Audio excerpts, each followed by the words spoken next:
In this video, I'm going to show you how to use your GPU in Kaggle. If you find this video helpful, please consider to like this video and subscribe to my channel. In saying that, let's just jump straight into the video. Okay, so the first thing what we need to do is open up a web browser and go to kaggle.com and sign into your account.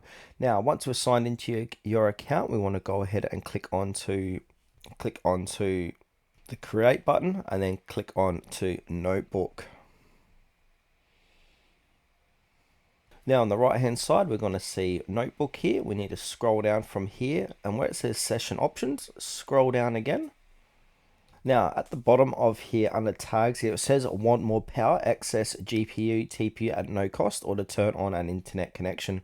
So we need to get your phone verified. So go ahead and click onto that, then put in your phone number.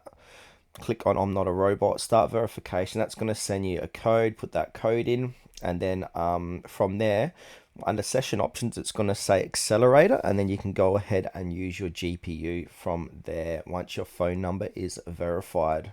Or additionally, using TPU requires identity verification, so we can do verify identity here. So we can go ahead to continue, please verify your identity. So click on continue to persona and you can verify that way as well.